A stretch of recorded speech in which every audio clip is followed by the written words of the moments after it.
A sphere of plutonium the size of a softball killed 2 men in the same room. They were standing less than 10 feet from each other, 10 months apart. The object was called the Demon Core. It was never dropped on a city, but it was more dangerous in the laboratory than it ever would have been in the bomb bay of a bomber. The core was born in the Manhattan Project at Los Alamos. It was a 6.2 kilogram sphere of pure plutonium. It was warm to the touch from its own radioactive decay. It glowed faintly red in a darkened room. The core was intended for a third atomic bomb. Japan surrendered before it could be assembled into a weapon. So it stayed in the desert of New Mexico, and the scientists began to study it. They wanted to know exactly where the edge of criticality lived. How close could they push a mass of plutonium to the moment it became a bomb? The experiment was called Tickling the Dragon's Tail. The name was a joke among the physicists, a joke about poking something that could kill you. A joke they told while holding a screwdriver between life and death. A screwdriver. That was the safety mechanism for the most dangerous object on Earth. The procedure was elegant in its terrifying simplicity. The plutonium core sat on a metal table is in a small room at Los Alamos.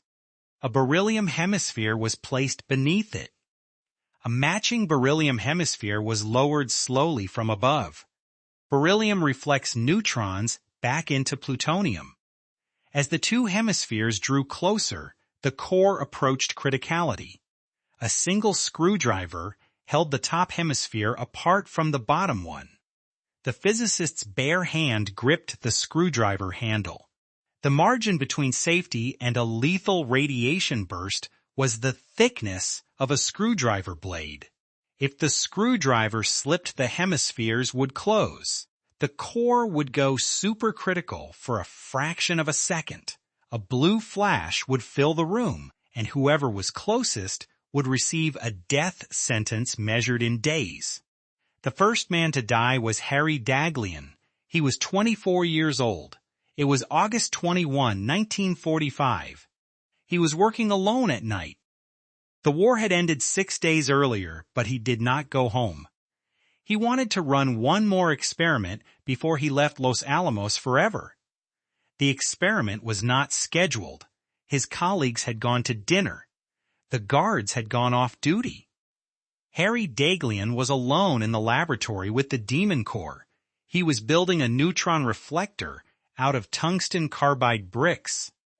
Each brick he added reflected more neutrons back into the plutonium. With each brick, the radiation counters clicked faster. He was stacking bricks around the core one by one. The clicks from the neutron counter accelerated into a steady rattle. He was getting close to criticality, very close.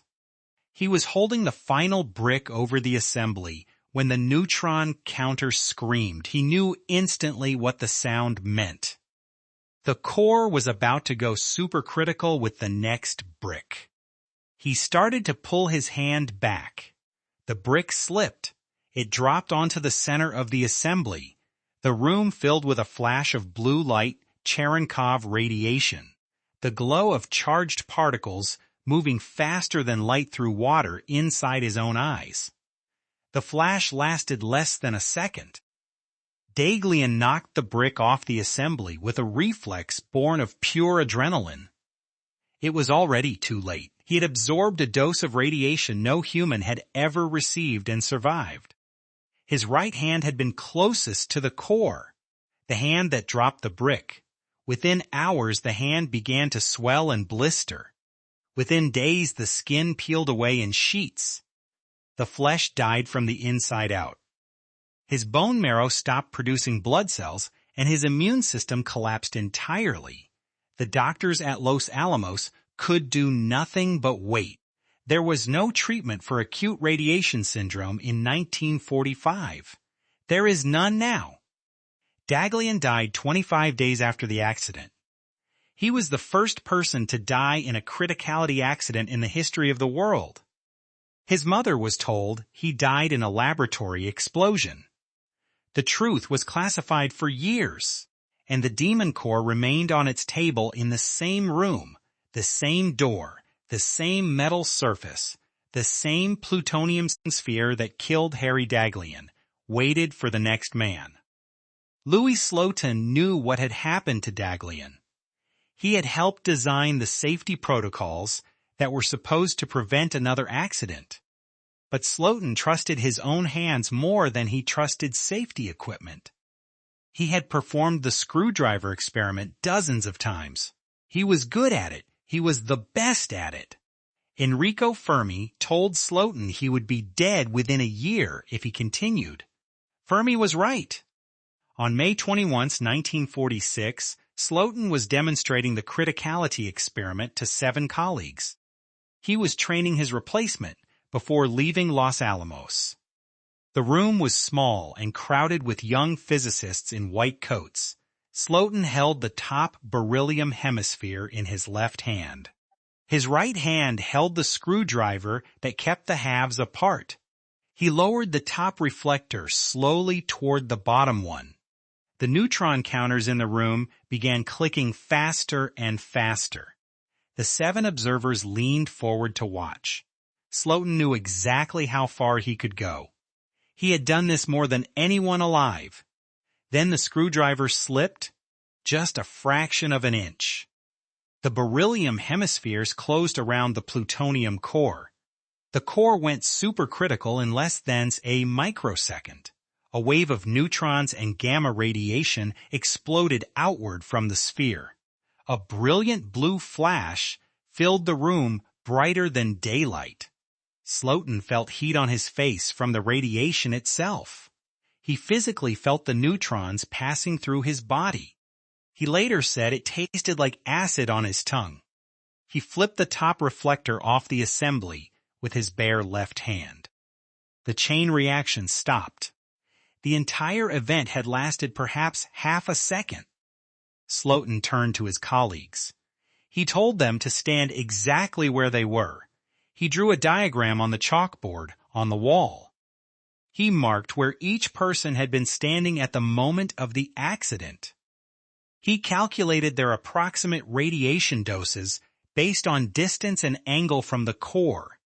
He was performing triage on his friends with his own body already lethally irradiated. Then he walked outside and vomited. The 7 others survived. Slotin had taken the full force of the radiation with his own body. His left hand, which flipped the reflector, had shielded several colleagues. He received an estimated 1,000 rad in less than 1 second. A lethal dose is 400 rad. He had absorbed nearly 3 times the fatal amount. The sequence of radiation sickness followed the same path Daghlian's had. The vomiting began within minutes. The brief recovery period followed within hours. Slotin used the false recovery to telephone his parents in Canada. He told them a minor accident had occurred. He did not tell them he was going to die. He did not tell them his body was already dead and just waiting for his brain to catch up. The tissue death began with his left hand, the hand that had touched the core. The skin blistered and sloughed away. The flesh beneath turned black and putrefied. Doctors described his hand as looking like boiled meat. The radiation had destroyed his DNA at the molecular level. His cells could no longer divide. His body was a walking corpse sustained only by the momentum of biology. His bone marrow failed. His gastrointestinal tract disintegrated from the inside. His immune system vanished. He lost his hair and his skin turned radiation red. He was awake and lucid for most of his decline. He knew exactly what was happening. He was a physicist dying of physics. Louis Slotin died 9 days after the accident. He was 35 years old. His final words were to his father over the telephone. He said he was sorry. The Los Alamos laboratory never performed another hands-on criticality experiment. The screwdriver method was banned forever. All subsequent criticality work was done with remote-controlled machinery. Slotin's death bought safety for everyone who came after him.